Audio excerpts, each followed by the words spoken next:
এখন আমরা গুরুত্বপূর্ণ আলোচনায় ঢুকবো, খুব মন দিয়ে শুনবেন। এক, গীবতের পরিচয়। 2 নাম্বার, কয় মাধ্যমে গীবত করি। 3 নাম্বার, কয় ধরনের গীবত করি। 4 নাম্বার, গীবতের ভয়াবহতা। 5 নাম্বার, গীবতের ক্ষতি। 6 নাম্বার, গীবতের স্তর। 7 নাম্বার, গীবতের গন্ধ পাওয়া যায় এমন 8টা শব্দ আমরা সর্বশেষ শিখব। এই জন্য বলছি একদম এদিক সেদিক মাথা নাড়ায় না, পুরাটা সময় খুব মনোযোগ দিয়ে শুনবেন। 1 নম্বর, গীবতের পরিচয়। তিরমিজি শরীফের 1934 নম্বর হাদিস, 1934। এই হাদিসের বর্ণনাকারী সাহাবী আবু হুরায়রা রাদিয়াল্লাহু তাআলা তিনি বলেন, কিলা ইয়া রাসূলুল্লাহ মাল গীবা। রাসূলুল্লাহ সাল্লাল্লাহু আলাইহি সাল্লামকে জিজ্ঞাসা করা হলো, ওগো আল্লাহর নবী, গীবত কি জিনিস?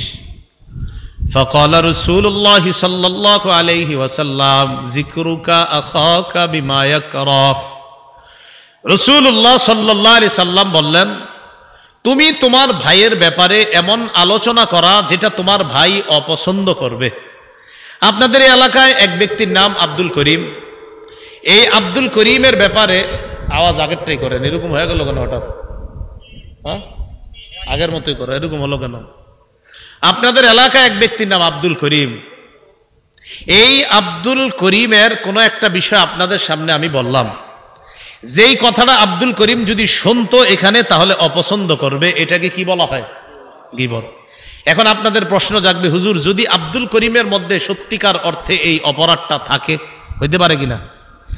সত্যিকার অর্থে অপরাধটা তার মাঝে থাকতেও পারে, নাও থাকতে পারে। আমি এক ব্যক্তির সমালোচনা করলাম আপনাদের সামনে, যার ব্যাপারে সমালোচনা করলাম তার মাঝে ওই অপরাধটা থাকতেও পারে, নাও থাকতে পারে। যদি তার মাঝে অপরাধটা থাকে তাহলে হবে গীবত, যদি অপরাধটা না থাকে তাহলে হবে অপবাদ। এক সাহাবী রাসূলকে প্রশ্ন করলেন, ইন কানা ফি আখি মা আকুলু ইয়া রাসূলুল্লাহ। হুজুর, আমি যার ব্যাপারে সমালোচনা করলাম তার মাঝে যদি এই অপরাধটা থাকে তাহলে এটা কি হবে? ফাকাল রাসূলুল্লাহ সাল্লাল্লাহু আলাইহি ওয়াসাল্লাম, ইন কানা ফীহি মা তাকুলু ফাকাদ ইগতাবতা। তুমি যার ব্যাপারে সমালোচনা করলা তার মাঝে যদি এই অপরাধ থাকে এটাই তুমি গীবত করলা। ওয়া ইল্লাম ইয়াকুন ফীহি মা তাকুলু ফাকাদ বাহাত্তা। তার মাঝে যদি ওই অপরাধটা না থাকে তাহলে তুমি অপবাদ দিলা। তাহলে বলেন তো আপনারা, আমি এক ব্যক্তির সমালোচনা করছি আপনাদের সামনে, যদি সমালোচনাকৃত অপরাধটা তার মাঝে থাকে এটাকে কি বলা হয়? আর যদি না থাকে অপবাদ। তাহলে অপরাধ থাকলে গীবত, না থাকলে অপবাদ। হ্যাঁ, আপনি কইবেন হ্যাঁ তো এটা করছে, আরে করছেই তো, এটা করলেই তো গীবত। হ্যাঁ হ্যাঁ তো খেয়ে এটা করলো কি লেগে, তাই তো কইছি। তা আপনি করছে দেখেই তো বলছেন, আর বলছেন দেখেই গীবত। আর যদি না থাকে এটা অপবাদ। আমরা গীবত করি 4 মাধ্যমে। বলেন কয় মাধ্যমে?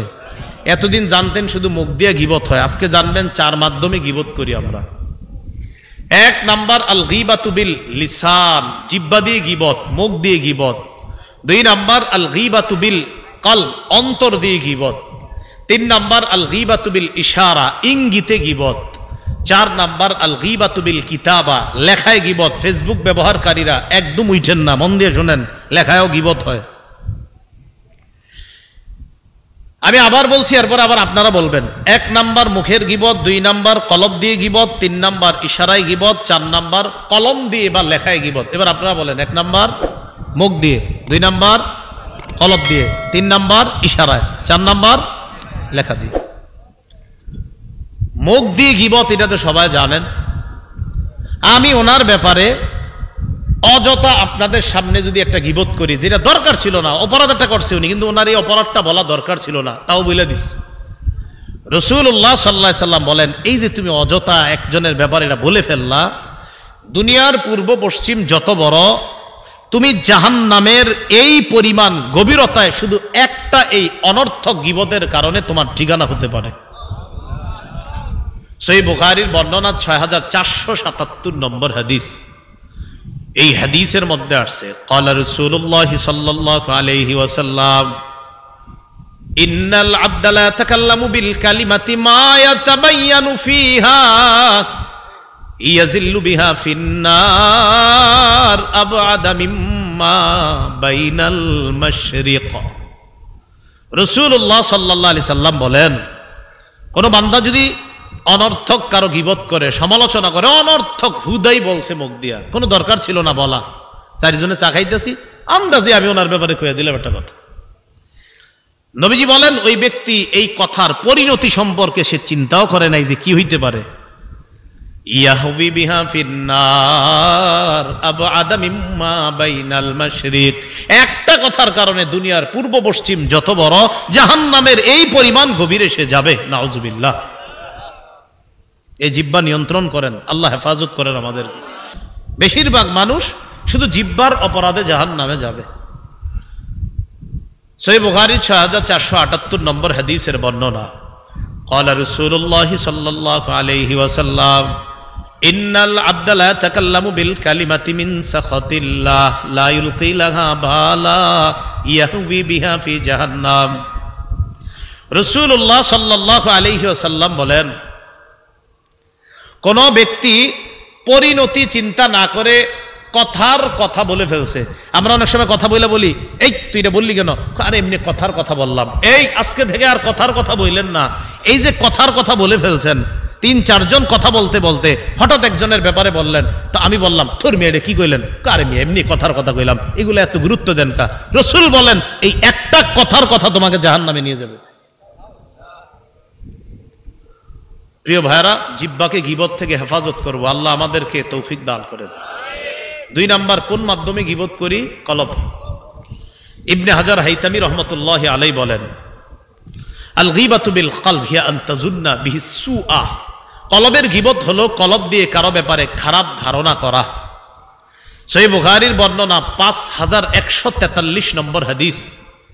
এই হাদিসের মধ্যে রাসূলুল্লাহ সাল্লাল্লাহু আলাইহি সাল্লাম বলেন, ইয়াকুমুজ যন্না, তোমরা বেশি পরিমাণে খারাপ ধারণা করা থেকে বাঁচো। ফাইন্না যন্না আকযাবুল হাদিস, বেশি পরিমাণে খারাপ ধারণা করা এটা হলো সবচেয়ে মিথ্যা কথা। তাহলে কলব দিয়ে কারো ব্যাপারে খারাপ ধারণা করা এটা কলবের গীবত, আর এটা সবচেয়ে বড় মিথ্যা কথা। কলবে কখনো কারো ব্যাপারে খারাপ ধারণা আসলে কি করবেন?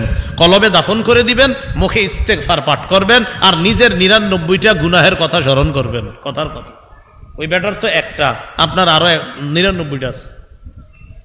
তাহলে কলবে কারো ব্যাপারে খারাপ ধারণা আসা এটা কলবের গীবত। ৩ নাম্বার, আল গীবাতু বিল ইশারা। এটা একটু মনোযোগ দেন, আমার দিকে তাকান, দেখেন। এই যে আমি বললাম,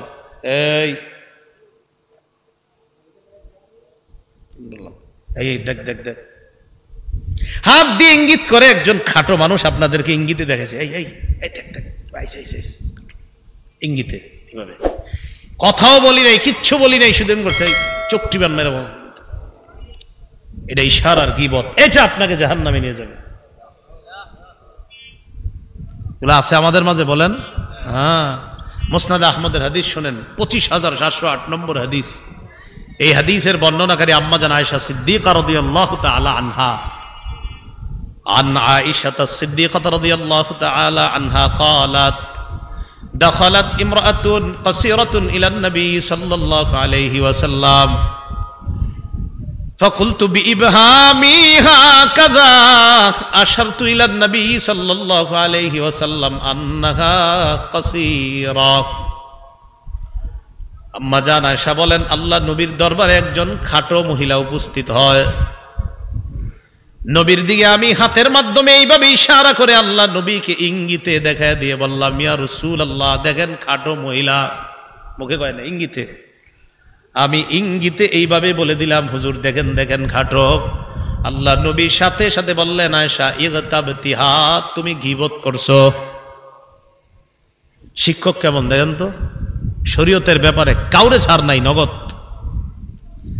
আর আম্মাজান আয়েশা সিদ্দিকা, তিনি আমাদের আম্মাজান কতটা আমানতদার দেখেন। তার নিজের ঘটনা আম করে কয়ে দিছে। উনি তো পারতেন যে এটা আমি কমু না, আমার সাথে ঘটনা, কিন্তু না, উনি আমাদেরকে বলছে কেন? আমরা এই হেফাজত থাকি, আমরা যেন অপরাধ থেকে দূরে থাকি।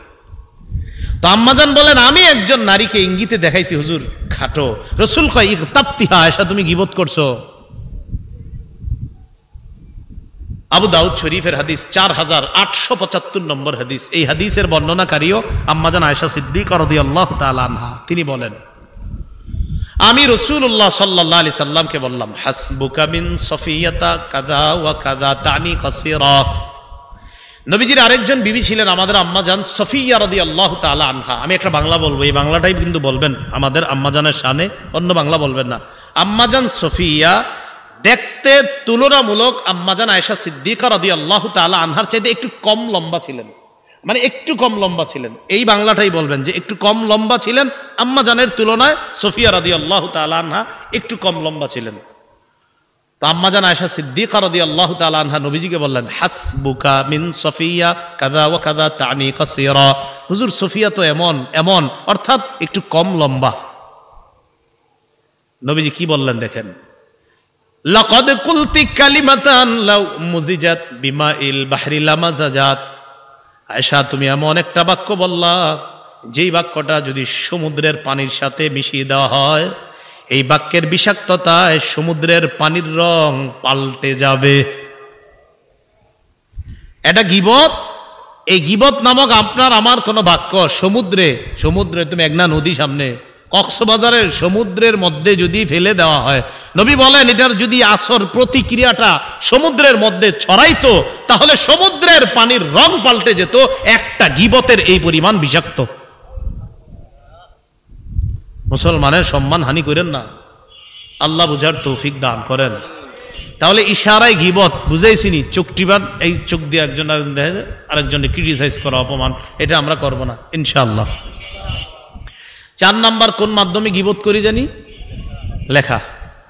ফজরের নামাজ পড়া ফেসবুকে যদি আপনি একটা স্ট্যাটাস না দেন, তাহলে তো দেশ অচল হয়ে যাবে। কেমনে দেশ চলবো? কারণ আপনি একটা লেখা না লিখলে আপনি তো দেশ নিয়ে বহুত টেনশনে থাকেন। এই জন্য আপনি লিখে দিলেন ফেসবুকে, জুনায়েদ আল হাবিব সাহেব আর নাই, সবাই একবার সূরা ফাতিহা 3 বার সূরা ইখলাস পাঠ করেন। আবার সবাই সূরা ফাতিহা ইখলাস পাঠ করে লিখতেছে আলহামদুলিল্লাহ, কেউ লিখতেছে সমাপ্ত, কেউ ইংলিশে লিখতেছে ডান মানে সমাপ্ত, কেউ লিখতেছে আই হ্যাভ কমপ্লিটেড, আমি শেষ করেছি, বাস। মানে যার যে লিখতেছে আই হ্যাভ ফিনিশড, আমি শেষ করেছি। মানে এক একজনে সূরা ফাতিহা আর 3 বার ইখলাস পড়া দিতেছে, আমার শেষ। আপনি না পড়ে থাকলে আপনিও পড়ুন, হুজুরে হসপিটালে নাস্তা খাচ্ছে। এই যে লিখে দিলেন মারা গেছে, কি কামটা করলেন? হ্যাঁ, উনি নাস্তা খাইতেছে বুঝছো, উনি এখন আলহামদুলিল্লাহ জীবিত আছে। তো এই যে আপনার কাজটা করলেন। তো একজন ব্যক্তির ব্যাপারে আপনি ফেসবুকে, এটা ঠিক আছে, এটা একটা আরেকজনের ব্যাপারে একটা গীবত লিখে দিচ্ছেন আপনি, সমালোচনা।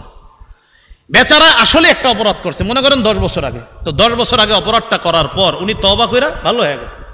এখন 10 বছর পরে আইসা আপনি কথার কথা এটা আবার লিখে দিচ্ছেন ফেসবুকে। কি দরকার ছিল আপনার এটা লেখা? বলেন আমারে। এই যে তার অপরাধটা আবার লেখলে নতুন করে কথা শুরু হয়েছে। হ্যাঁ, আচ্ছা, এরে তো বুঝতাম কত ভালো মানুষ, এই বুঝি এমন লোক। আসলে বেটায় এই অপরাধটা করছে ঠিক আছে 10 বছর আগে, তো হয়তো উনি আল্লাহর কাছে মাপ চায় প্রিয় হয়ে গেছে। আপনি কাজটা করলেন কি? ইমাম গাজালি বলেন, কাযালিকাল গীবাতু বিল কিতাবা ফাইন্নাল কলাম আহাদুল লিসানাইন। লেখা দিয়েও গীবত হয়। কলম হলো 2 ভাষার এক ভাষা। মানুষ মুখ দিয়ে ভাষা বলে, কলম দিয়ে ভাষা লেখে। ইমাম গাজালি বলেন যে মুখ দিয়ে যেই কথা বলা গীবত, কলম দিয়ে সেই বাক্যটা লেখা কলমের গীবত, লেখার গীবত। মনে থাকবে নি? বলেন আমার সাথে, বলেন বলেন, মুখ দিয়ে যেটা বলা গীবত, বলেন সেটা লেখাও গীবত। মনে থাকবে তো ইনশাআল্লাহ? তাহলে মুখ দিয়ে গীবত করব না, কলম দিয়ে গীবত করব না, ইশারায় চোখে কাউরে গীবত করব না, লেখার মাধ্যমে গীবত করব না ইনশাআল্লাহ। 5 ধরনের গীবত করি আমরা সাধারণত। বলেন কয় ধরনের? 1 নম্বর শারীরিক গীবত। এক ব্যক্তি দেখতে খাটো, এক চোখ অন্ধ। খাটো মানুষকে খাটো বললে কষ্ট পায়, আসলে খাটো উনি, কিন্তু খাটো বললে উনি কষ্ট পায়। তো ওনারে কেন বলবেন আপনি এটা? এক ব্যক্তির চোখ কানা, উনি জানে উনি কানা, কিন্তু ওনাকে যদি আপনি কানা বলেন উনি কষ্ট পাবে। আল্লাহ বানাইছে তাকে এমন, আপনি কানা বললেন না, এটা শারীরিক গীবত। 2 নাম্বার চারিত্রিক গীবত। চারিত্রিক গীবত কি? ওই যে বললাম, এক ব্যক্তি মনে করেন ভালো হয়ে গেছে, তো তার একটা মেয়ের সাথে বিয়ের কথা চলতেছে। কি আপনার মেয়ের বিয়ে ঠিক হয়েছে? কার সাথে শুনলাম? ওই অমুক পাড়ার ওই ছেলের সাথে। ইন্নালিল্লাহ, কষ্ট সব নিজেননি? কয় না, নিছি তো পুরাপুরি। ছেলে তো ভালো মাশাআল্লাহ, তাবলিগে গেছে, চিল্লা লাগাইছে। আইসা মাশাআল্লাহ ছেলে ইদানিং দাড়ি রাখছে, নামাজ পড়ে। কই ঠিকই তো, আর কিছু জানেন না? কি আর হ্যাঁ ঠিক আছে, এই যে ভাই ওই মেয়ের বাপ কি হয়েছে বাজান বলো ঠিক করে, এই যে কি কইছে বিয়া ভেঙে গেছে শেষ। এটা চারিত্রিক গীবত, হাসির জন্য না, এগুলো আমাদের অহরহ হচ্ছে। 3 নম্বর বংশীয় গীবত। বংশীয় গীবত কি? আপনি কোন বংশের? অমুক বংশের, সুর গোষ্ঠী সব এগুলো হয় আমাদের। তো এই যে আপনি ওই বেচারা তাহাজ্জুদ পড়ে, নামাজ পড়ে, 5 ওয়াক্ত নামাজ পড়ে, হেরে কয় সুর গোষ্ঠী। তো উনি তো নামাজ পড়ে, হয়তো ওনার বংশে কোনো কালে একজন চুরি করছে, তো এটা তার দোষ, তাকে কেন বলছেন আপনি? এইটা হলো বংশীয় গীবত। 4 নাম্বার পোশাক পরিচ্ছেদের গীবত।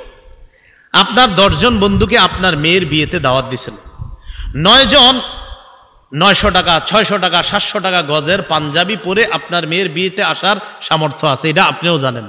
আর ওই যে আপনার আরেকজন বন্ধু, উনি 100 টাকার উপরে গজে পাঞ্জাবি কেনার সামর্থ্য নাই, এটাও আপনি জানেন। 10 বন্ধু আপনার মেয়ের বিয়েতে আসছে, আপনি কি করেন? এই 9 জনেরই সময় দেন, ওরে দেন না। কেন দেন না? আপনার পেস্টিজ একটু লাগতেছে, তো কি জামাটা পরেছে। তো হঠাৎ একজনে কয়, কি ও আপনি ওই বন্ধুরে সময় দেন না, তো বইলা ফেলছে, আরে বেটা কি পরেছেন এটা, ও আবার শুনে ফেলছে, ওই যে ওই বন্ধু কথাটা কানে শুনে ফেলছে, কষ্ট পাবেনি। আপনি তো জানেনই সে 100 টাকার উপরের গজের পাঞ্জাবি কেনার সামর্থ্য নাই, এটা দাওয়াত দিচ্ছেন কেন আপনি? এটা পোশাক পরিচ্ছেদের গীবত। তাই কোনো মানুষ যদি তার সামর্থ্যের মধ্যে পোশাক পরে, তার ওই পোশাককে আপনি ছোট করতে পারেন না, কারণ তার সামর্থ্য অতটুকু, আপনি কিভাবে তারে এটা নিয়ে ছোট করবেন? 5 নাম্বার পরোক্ষ গীবত। পরোক্ষ গীবতটা আমাদের খুব বেশি হয়। আমার দিকে সবাই তাকান, সহজে বুঝবেন। আপনারা বসা, আমি ওনার সাথে বসে গল্প করতেছি এখানে, তো ওনার বললাম তো এরপরে এই ঘটনা ঘটছে, উনি কয় বুঝছি, উনি কয় বুঝছি, আর কওয়া লাগবে না। এর মানে আমি যার কথা বলতেছি উনি বুঝে লেছি রে কে, আমিও বুঝে লেছি কে, আর সামনে আপনারাও বুঝছেন কে, কিন্তু কেউ কারো নাম বলি না, সবগুলা গীবত করছি। এটা পরোক্ষ গীবত। আমি বলছি, বলার পর কয় বুঝছি, বলা লাগবে না কে, মানে আমি যারে বুঝাইছি উনিও বুঝে ফেলছে, আমিও বুঝে ফেলছি, সামনে যারা আপনারা বুঝে, ও বুঝছি কে, নাম বলছি কারো। এই সবাই পরোক্ষ গীবতের গুনাহে লিপ্ত হলাম, আল্লাহ না করেন এটা জাহান্নামে নিয়ে যেতে পারে।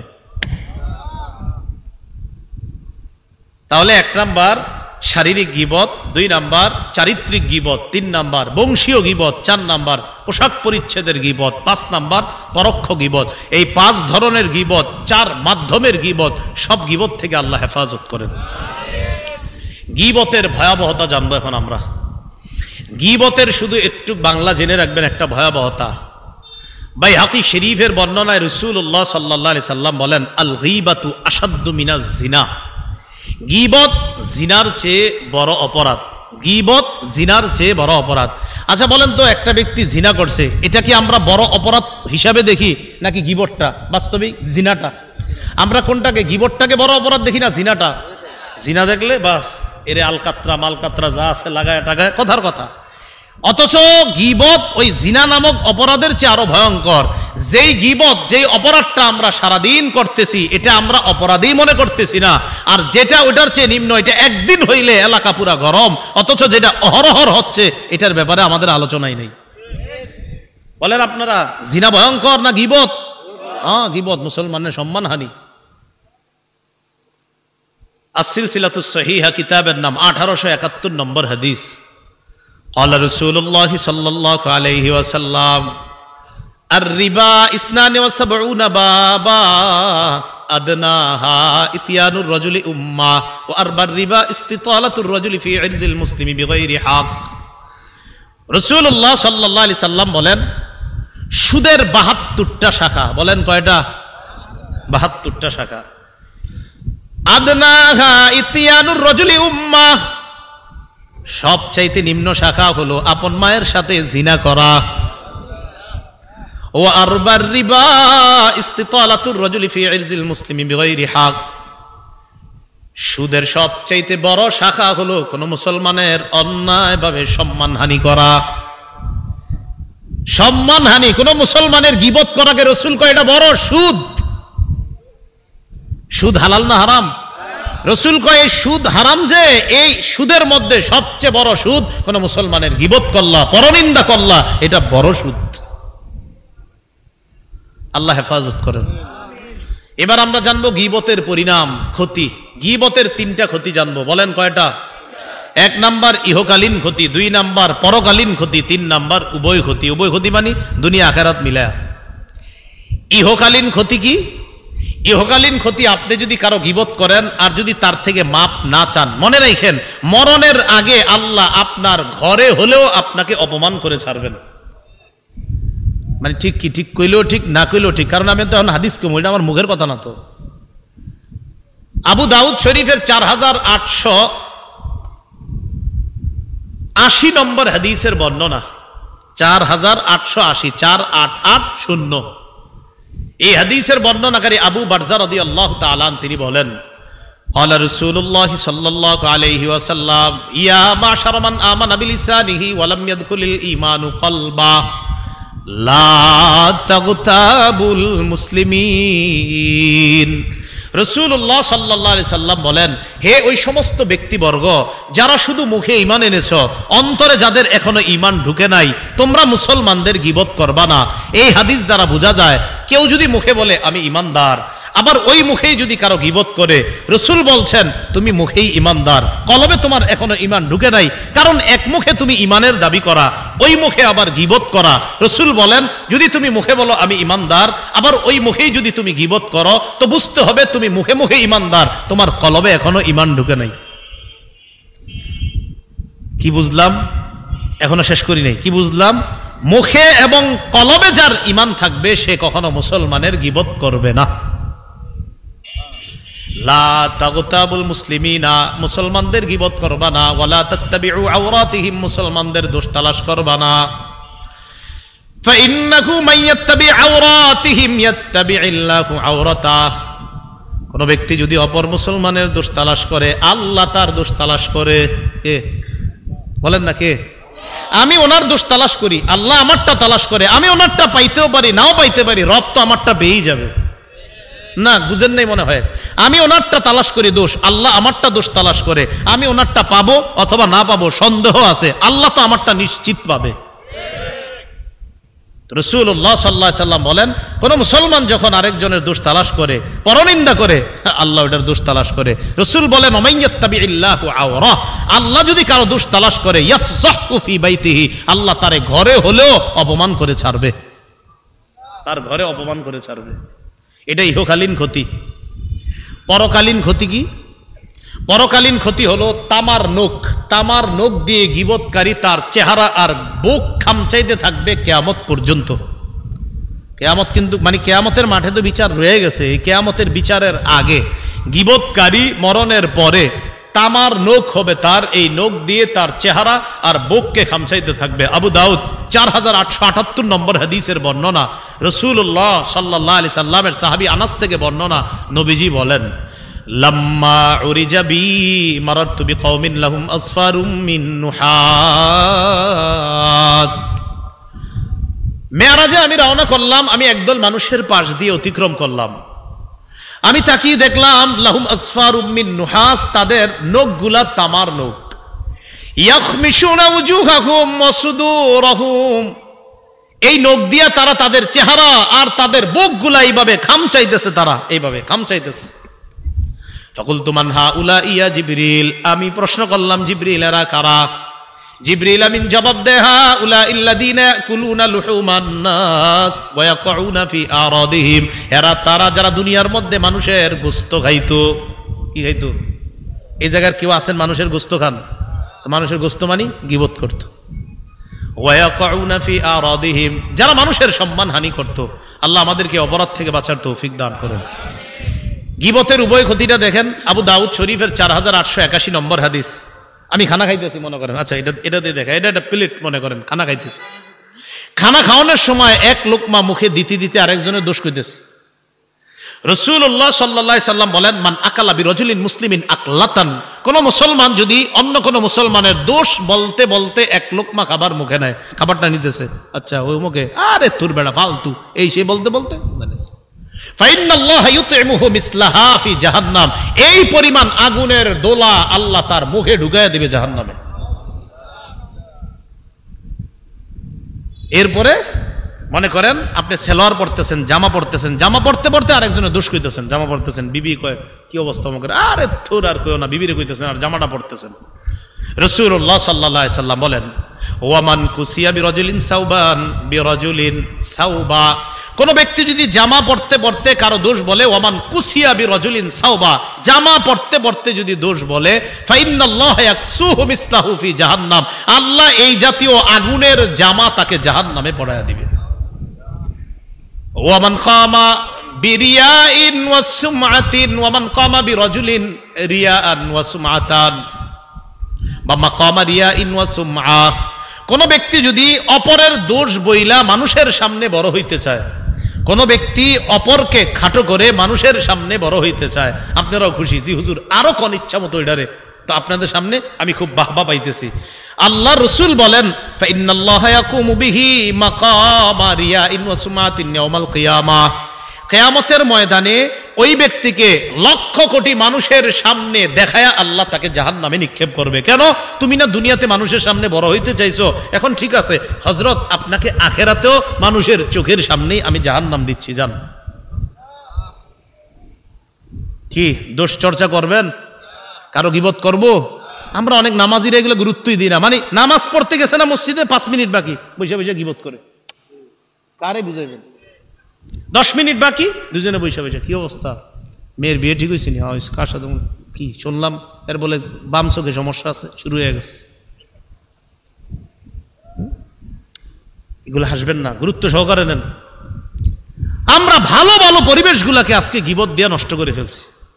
ভালো একটা মজলিস শুরু হয়, 5-7 জনের সুন্দর সুন্দর আলোচনা হইতেছে, আল্লাহর কথা হচ্ছে, রসুলের কথা হচ্ছে, বলতে বলতে হঠাৎ এক ব্যক্তির সমালোচনা শুরু হয়ে গেছে।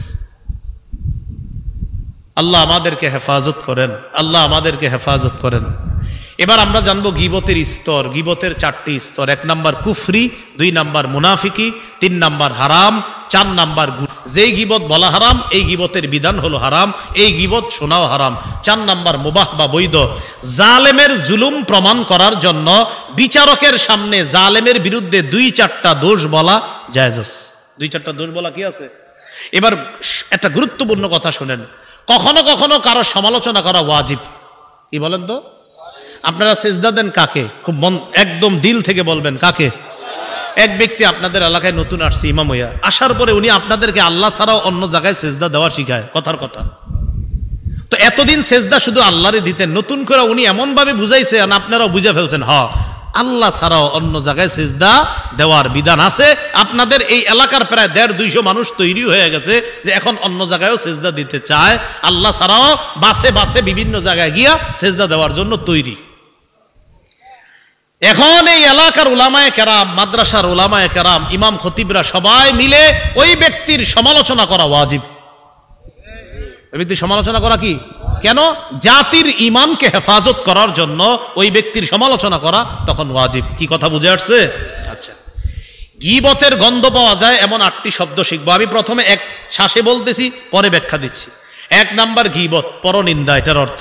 2 নাম্বার ইফকুন, মিথ্যা রটনা করা। 3 নাম্বার বুহতানুন, মিথ্যা অপবাদ দেওয়া। 4 নাম্বার নামিমা, চুগলখুরি করা। 5 নাম্বার জুল ওয়াজহাইন, দ্বিমুখী নীতি অবলম্বন করা। 6 নাম্বার হুমাজা, ওয়াইলুল লিকুল্লি হুমাজা, এই হুমাজা সামনে সমালোচনা করা। 7 নাম্বার লুমাজা, পিছনে সমালোচনা করা। 8 নাম্বার শাতমুন, ব্যঙ্গ করা। ওই যে রসুলের ব্যঙ্গকারী কি বলা হয়? শাতিমে রসুল। 1 নাম্বার গীবত বা পরনিন্দা, এটা তো এতক্ষণ শুনলাম। 2 নাম্বার ইফকুন, মানে মিথ্যা রটনা করা। আল্লাহ কোরআনে বলেন হাজা ইফকুম মুবিন। আম্মাজান আয়েশার ব্যাপারে মুনাফিকরা যখন মিথ্যা রটনা করলো তখন আল্লাহ বলে দিলেন এটা স্পষ্ট মিথ্যা রটনা। 3 নাম্বার বুহতান, মানে মিথ্যা অপবাদ দেওয়া। আল্লাহ পবিত্র কোরআনে বলেন হাদা বুহতানুন আজিম। আম্মাজান আয়েশার ব্যাপারে যখন মিথ্যা রটনা করলো আল্লাহ বলে দিলেন এটা স্পষ্ট মিথ্যা অপবাদ। 4 নাম্বার নামিমা, নামিমা মানে চুগলখুরি করা। চুগলখুরি চিনেননি আপনারা? ওনারটা এর কাছে আর একটা ওনার কাছে বলে বেড়ানো, এটাকে কি বলা হয় বলেন? চুগলখুরি। আবু দাউদ শরীফের 4871 নম্বর হাদিসে রাসূল সাল্লাল্লাহু আলাইহি সাল্লাম বলেন, হযরত হুযায়ফা রাদিয়াল্লাহু তাআলা আনহুর বর্ণনা, রাসূলুল্লাহ সাল্লাল্লাহু আলাইহি সাল্লাম বলেন লা ইয়াদখুলুল জান্নাতা কাত্তাত, চুগলখোর জান্নাতে যাবে না। সহিহ বুখারীর বর্ণনা 6052 নম্বর হাদিস। আব্দুল্লাহ ইবনে আব্বাস রাদিয়াল্লাহু তাআলা আনহুমার বর্ণনা, মাররা নবী সাল্লাল্লাহু আলাইহি সাল্লাম আলা কবরাইন, রাসূলুল্লাহ সাল্লাল্লাহু আলাইহি সাল্লাম 2টি কবরের পাশ দিয়ে অতিক্রম করলেন। করার সময় নবীজি বললেন ইন্নাহুমা লা ইউআযযাবান, এই দুই কবরে শাস্তি দেওয়া হচ্ছে। এরপর বললেন ওয়ামা ইউআযযাবানে ফি কাবীরিন, এই দুই কবরে যাদের শাস্তি হচ্ছে বড় কোনো অপরাধে না। ও শোনেন, এটা রসুলকে আল্লাহ জানিয়ে দিয়েছেন, তাই রসুল বলতে পারছে। আবার বলছি, রসুল যে বলছে এই দুই কবরে আযাব হচ্ছে, এটা আল্লাহর পক্ষ থেকে নবী জানছে, জানার পরেই বলছে। মনে রাখবেন, নবী নিজের থেকে কিছু বলে না, আল্লাহ না বলাইলে। আল্লাহ যা বলে সেটাই নবী বলে। কি কথা বুঝে আসছে? হ্যাঁ। এবার রাসূলুল্লাহ সাল্লাল্লাহু আলাইহি ওয়াসাল্লাম বললেন আম্মা আহাদুহুমা ফাকানা লা ইস্তাতিরু মিন বাউলিহি। যুবক ভাইরা শোনেন, যারা আপনারা প্রস্রাব করে শুধু পানি নেন, ঢিলা টিস্যু নেন না, দাঁড়ায় কোনো মতে সাইরা দৌড় দেন। রাসূলুল্লাহ সাল্লাল্লাহু আলাইহি সাল্লাম বলেন আম্মা আহাদুহুমা ফাকানা লা ইস্তাতিরু মিন বাউলি, এক কবরে শাস্তি দেওয়া হচ্ছে প্রস্রাব থেকে সতর্ক না থাকার কারণে। সে প্রস্রাবের ব্যাপারে সতর্কতা অবলম্বন করতো না। এখন ফতুয়া জিগায়, হুজুর পানি নিলে শুধু চলবে না? পানি নিলে শুধু চলবে না? না চলবে, এটা ট্রাই করবেন। কিভাবে? প্রস্রাব করে কিছুক্ষণ বসে থাকেন, উঠেন না, দেখবেন একটু পরে ফোটায় ফোটায় পড়তেছে। তো আপনি পানি নিয়ে আসার পরেও তো এটা ফোটা ফোটা পড়বে। এই জন্য টিস্যু নিবেন, আর মাটি থাকলে মাটি নিলে ভালো, না পারলে টিস্যু। ওয়াম্মাল আখর, আর আরেক কবরে ফাকানা ইয়ামশি বিন নামিমা, সে চুগলখড়ি করত, এই জন্য ওই কবরে শাস্তি হচ্ছে। সুম্মা দাআ বিআসিবিন নতবিন, একটা খেজুরের কাঁচা ডাল আনছে রাসূল, আনার পর ফাশাক্কাহু বিইসনাইন, দুই টুকরা করছে, করার পর একটাকে এক কবরের উপর স্থাপন করছে, আর একটা আরেক কবরের উপর। এরপর বললেন লাআল্লাহু ইউখাফফাফু আনহুমা মালাম ইয়াইবাসা, এই দুইটা কাঁচা ডাল শুকনা হওয়ার আগ পর্যন্ত আমি আশাবাদী এই দুই কবরের আযাব হালকা করা হবে। তাহলে বলেন তো, চুগলখুরির কারণে শাস্তি কবরে হয়, এটা আমরা জানলাম। মুসনাদে আহমদ একটা হাদিসের কিতাব, এই কিতাবের 17,998 নম্বর হাদিসের বর্ণনা। রাসূলুল্লাহ সাল্লাল্লাহু আলাইহি সাল্লাম বলেন খিয়ারু ইবাদিল্লাহ আল্লাযীনা ইযা রুউ যুকিরাল্লাহ, এই পৃথিবীর আল্লাহর বান্দাদের মাঝে সবচেয়ে উত্তম বান্দা তারা যাদেরকে দেখলেই আল্লাহর কথা মনে পড়ে। বলেন তো, যাদেরকে দেখলে কাদের কথা মনে পড়ে? তারা আল্লাহর সবচেয়ে প্রিয় বান্দা। ওয়াশিরারু ইবাদিল্লাহ, আল্লাহর সবচেয়ে নিকৃষ্ট বান্দা তিন শ্রেণী। বলেন কয় শ্রেণী? এক নাম্বার আল মাশাউনা বিন নামিমা, চুগলখোর যারা, তারা হলো সবচেয়ে নিকৃষ্ট। দুই নাম্বার আল মুফাররিকুনা বাইনাল আহিব্বা, মহব্বতের মানুষদের মাঝে যারা ফাটল ধরায়, তারাও সবচেয়ে নিকৃষ্ট। তিন নাম্বার আল বাগুনাল বুরা আল আনাতা, ভালো মানুষদের যারা খারাপ কামনা করে তারা সবচেয়ে নিকৃষ্ট। এই এলাকার একজন আল্লাহর ব্যাপারে আপনাদের কেউ কামনা করলেন, এটা ঠাডা বুড়া মরতে পারলো না, কামনা করছেন আপনি একটা ভালো মানুষের ব্যাপারে। মনে রাখেন, রাসূল বলেন একজন ভালো মানুষের ব্যাপারে তুমি আল্লাহর কাছ থেকে গজব কামনা করলা, আমি নবী তোমার পৃথিবীর সবচেয়ে নিকৃষ্ট বলে ঘোষণা করে গেলাম। তাহলে ভালো মানুষের ব্যাপারে যদি খারাপ ধারণা আপনার করেন, যে খারাপ কামনা করেন, আল বাগুনাল বুরা আল আনাতা, ভালো একটা মানুষ, তার ব্যাপারে আপনি খারাপ চাইতেছেন, যে এটা এই টাইফয়েড হয়ে মরতে পারে না, কথার কথা, মানে আপনি চাইতেছেন যে খারাপ অবস্থায় থাক। রাসূল বলেন ভালো মানুষদের যারা খারাপ কামনা করে এরা সবচেয়ে নিকৃষ্ট। তাহলে পৃথিবীর সবচেয়ে নিকৃষ্ট বান্দা কয় শ্রেণী? তিন শ্রেণী। এক নাম্বার চুগলখোর, দুই নাম্বার ভালোবাসার মানুষদের, মহব্বতের মানুষদের মাঝে যারা ফাটল ধরায়, তিন নাম্বার যারা ভালো মানুষদের অকল্যাণ কামনা করে, তারা হলো সবচেয়ে নিকৃষ্ট। আল্লাহ আমাদেরকে চুগলখুরি নামক অপরাধ থেকে বাঁচার তৌফিক দান করেন। মনে আসেনি 8টা শব্দ? এই 4 নাম্বার চুগলখুরি। 5 নাম্বার জুল ওয়াজহাইন, জুল ওয়াজহান মাইনি যার দুই চেহারা, দ্বিমুখী নীতি অবলম্বন করে। আবু দাউদ শরীফের 4872 নম্বর হাদিস, আবু হুরায়রা রাদিয়াল্লাহু তাআলা আনহুর বর্ণনা। ক্বালা রাসূলুল্লাহ সাল্লাল্লাহু আলাইহি ওয়াসাল্লাম মিন শাররিন নাস জুল ওয়াজহাইন আল্লাযী ইয়াতি হাউলাই বিওয়াজহিন ওয়া হাউলাই বিওয়াজহিন। রাসূলুল্লাহ সাল্লাল্লাহু আলাইহি সাল্লাম বলেন পৃথিবীতে সবচেয়ে নিকৃষ্ট মানুষ হলো যে ব্যক্তি দ্বিমুখী নীতি অবলম্বন করে, যে একবার এদের কাছে এক চেহারা নিয়ে যায়, আবার তাদের কাছে আরেক চেহারা নিয়ে যায়, এরা সবচেয়ে নিকৃষ্ট মানুষ। এরপর রাসূলুল্লাহ সাল্লাল্লাহু আলাইহি সাল্লাম আবু দাউদ শরীফের 4873 নম্বর হাদিসের আম্মার রাদিয়াল্লাহু তাআলা আনহুর বর্ণনা, নবীজি সাল্লাল্লাহু আলাইহি সাল্লাম বলেন মান কানা লাহু ওয়াজহানে ফিদ দুনিয়া কানা লাহু লিসানানি মিন নারিন ইয়াউমাল কিয়ামাহ। দুনিয়াতে যে দ্বিমুখী নীতি অবলম্বন করে, কিয়ামতের ময়দানে তার আগুনের দুটি জিহ্বা হবে। কিসের জিহ্বা? আগুনের। একটু কল্পনা করেন যে আমি হইলাম দুনিয়াতে দুমুখা সাপের মতো, আমার আগুনের দুইটা জিহ্বা যদি কিয়ামতের মাঠে হয়, কেমন দেখা যাবে? কি ভালো দেখা যাবে? না। আল্লাহ আমাদেরকে হেফাজত করেন। 6 নাম্বার হুমাজা। হুমাজা কাকে বলে? আল্লাযী ইয়াগতাব ওয়া ইয়াতআনু ফি ওয়াজহির রাজুল, কাউকে সামনাসামনি অপমান করা, এটাকে বলা হয় হুমাজা। সামনে সমালোচনা করা, দোষ বলে বেড়ানো, এটাকে বলা হয় হুমাজা। 7 নাম্বার লুমাজা, আল্লাযী ইয়াগতাবু মিন খালফিহি ইযা গাবা, কোন ব্যক্তি অনুপস্থিত থাকলে যখন তার গীবত সমালোচনা করা হয়, এটাকে বলা হয় লুমাজা। 8 নাম্বার শাতমুন, মানে ব্যঙ্গ করা। আল্লাহ আমাদের সকলকে এই জাতীয় গুনাহের শব্দগুলা যে জানলাম, এগুলো আমাদের দিল থেকে বের করে আমরা যেন দিলকে সাফ করে কবরে যাইতে পারি, আল্লাহ তৌফিক দান করেন। এখন আপনাদের কাছে আমার কথা, গীবত মুক্ত হয়ে কবরে যাইতে চাই কারা কারা? এটা একটা নিয়ম আছে। নিয়ম কি? খুব মন দিয়ে শোনেন, এটা গুরুত্বপূর্ণ কথা। যার গীবত করেছেন তিনি যদি জানে যে আপনি তার গীবত করছেন, যার গীবত করেছেন তিনি যদি জেনে থাকে আপনি তার গীবত করেছেন, তাহলে আপনি তার কাছ থেকে ক্ষমা চেয়ে নেবেন। যার গীবত করেছেন তিনি যদি জেনে থাকে আপনি তার গীবত করেছেন, তার থেকে ক্ষমা চেয়ে নেবেন। তিনি যদি না জেনে থাকে তাহলে তার কাছে ক্ষমা চাওয়ার দরকার নাই, আল্লাহর কাছে ক্ষমা চেয়ে নেবেন। অপবাদ যদি দেন, মনে আসেনি অপবাদ আর গীবতের পার্থক্য? অপরাধ থাকলে গীবত, আর না থাকলে অপবাদ। অপবাদ যার বিরুদ্ধে দিছেন সেখান থেকে ক্ষমা পাওয়ার 3 উপায়। 1, যার নামে অপবাদ দিছেন তারে গিয়ে বলবেন, ভাইজান আমি মিথ্যা কথা কইছি। 2 নাম্বার তাকে বলবেন আমারে ক্ষমা করে দেন। 3 নাম্বার আল্লাহকে বলবেন, আল্লাহ আমি তো তার কাছে স্বীকারও করছি, ক্ষমাও চাইছি, এবার আপনি আমারে মাফ করে দেন, আল্লাহ মাফ করে দেবেন ইনশাআল্লাহ। তাহলে গীবত যিনি জেনে ফেলেছেন তার কাছে ক্ষমা চাওয়া, আর অপবাদ থেকে মুক্তির 3টা উপায়। অপবাদ যার নামে দিয়েছেন তার কাছে গিয়ে বলা, আমি অপবাদ দিছি আপনার নামে। 2, মাপ চাওয়া। 3, আল্লাহর কাছে ক্ষমা চাওয়া।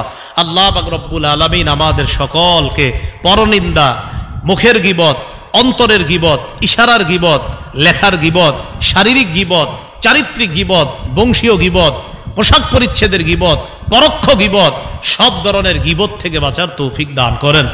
আজকের এই আলোচনাটা আপনার বিবি, সন্তান, কন্যা যারা আছে, যতটুক মনে থাকে অতটুকু তাদেরকেও বলে দিবেন।